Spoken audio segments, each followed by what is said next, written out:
Marina Mabrey. Remember she was making fun when Dejanay poked Caitlin Clark and I. Remember she was doing this. Marina Money Mabrey requesting a trade from the Connecticut Sun. Ever heard of karma served cold? Marina is feeling the heat after brushing off DJ Carrington's playful eye poke on Caitlin Clark last season. Now, as the Connecticut Sun becomes her lonely stage, karma is hitting back hard. Caitlin Clark is dazzling, the Indiana Fever is stacking up talent, and Marina's desperate pleas for a team switch have turned into the ultimate irony. She who laughed last is now watching others laugh best. Get ready for a wild ride of poetic justice with a dash of sweet retribution.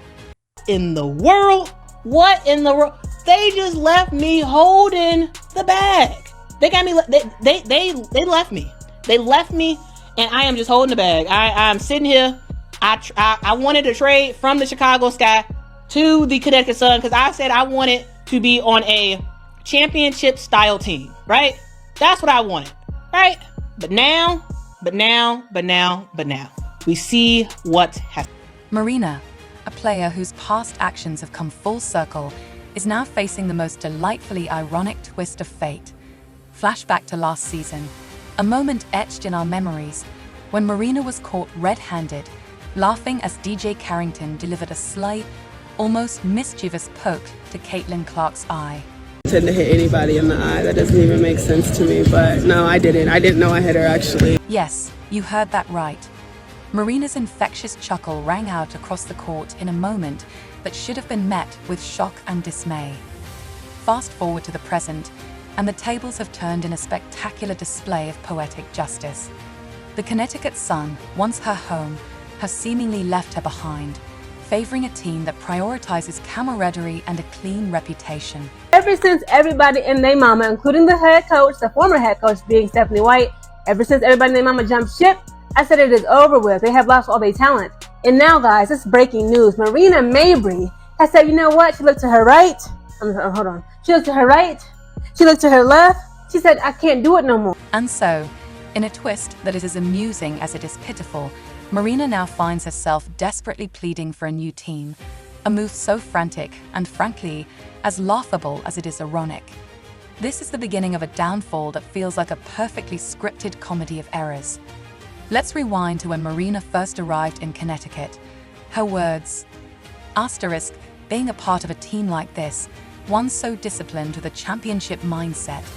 I haven't been a part of that yet. That was just back in July. Fast forward, and things have taken a sharp turn after her infamous laugh.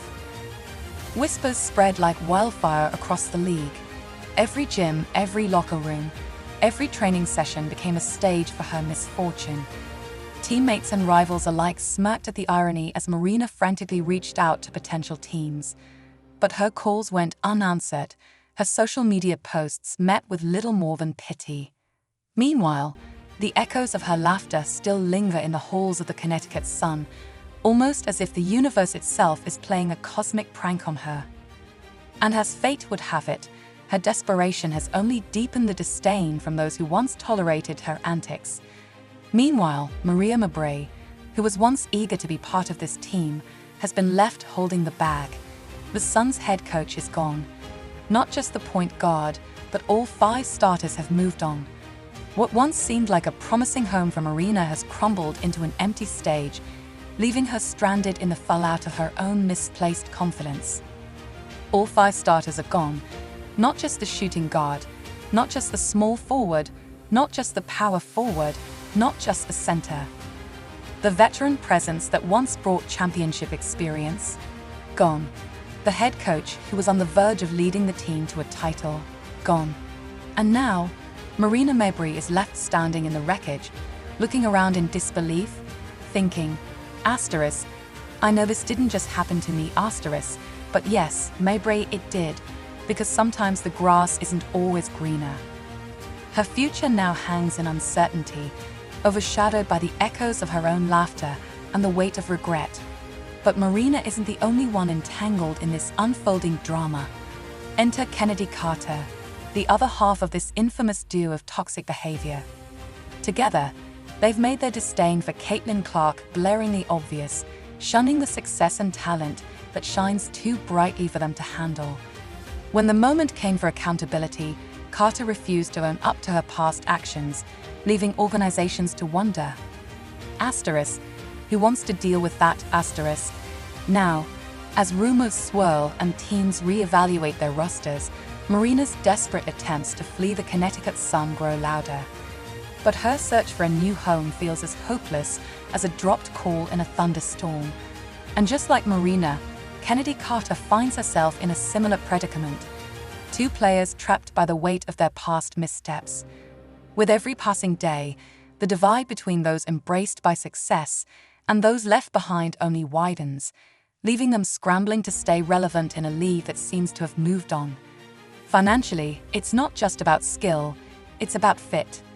Marina's $200,000 contract isn't maxed out, but it still limits potential landing spots. The Valkyries could afford her, but they're rebuilding. The Liberty? No cap space. The Lynx? Maybe, but it's a long shot. Meanwhile, while Marina and Carter cling to silent phone lines, the Indiana Fever are assembling what can only be described as a dream team. It's almost poetic. While these two players struggle to find a place, the Fever are making moves like they've unlocked the secret playbook of success. Even Cheryl Swoops once dismissed the idea that players would flock to Indiana, but history is being rewritten in real time. Free agency looms, and suddenly, more and more players are realizing that this asterisk is where they want to be. With Caitlin Clark lighting up the scoreboard and redefining dominance, teams aren't just considering the Fever, they're lining up for the chance to be part of something bigger. The allure of a transformative talent has rendered Marina's pleas meaningless. Her past has boxed her in, while others seize their moment in the spotlight. Because in professional sports, fortune favors the bold, and in this case, it favors those who rise above petty drama and choose to be part of a winning legacy. In the end, only true talent, discipline, and character secure a lasting place in greatness. Undeniably, the spotlight continues to intensify on Caitlin Clark, whose meteoric rise has redefined the very fabric of the WNBA. With each game, she converts skeptics into believers, shattering records and setting new standards for excellence on the hardwood. Will Caitlin Clark be a great pro? Absolutely. Will she step into the WNBA and dominate the way she is now from day one? Not immediately, not on the wrong team. But one thing is certain, she is more than just a scoring machine. Her leadership and vision have transformed locker room dynamics, inspiring teammates to elevate their play. As contracts grow richer and ambition surges, it's clear her presence has shifted the league's power balance. Players and coaches alike now sing her praises, acknowledging that Indiana's resurgence is, in no small part, due to her influence. Ironically, while Marina Mabrey finds herself stranded in a sea of rejection, Caitlin's magnetic energy is drawing the league's top talent toward Indiana. The contrast couldn't be starker. One player basking in glory, while another drowns in the consequences of past actions. It's a powerful lesson in sports. Greatness attracts greatness, and those who try to undermine it often find themselves isolated and forgotten. This saga serves as a reminder that humility and respect are priceless assets in a world that celebrates talent and rewards integrity without hesitation. Just ask Cheryl Swoops, who, not long ago, dismissed Indiana as a team players wanted to escape. Yet, in the wake of Caitlin's arrival, the Fever's front office, led by Stephanie White, flipped the script. White took charge, scoured the market, and brought in experienced, accomplished veterans eager to play Indiana. Now, as the drama unfolds, it's impossible not to marvel at the league's shifting dynamics. The Fever's aggressive recruitment strategy has not only shocked fans, but also reshaped the competitive landscape, proving that when the right talent and leadership align, transformation is inevitable.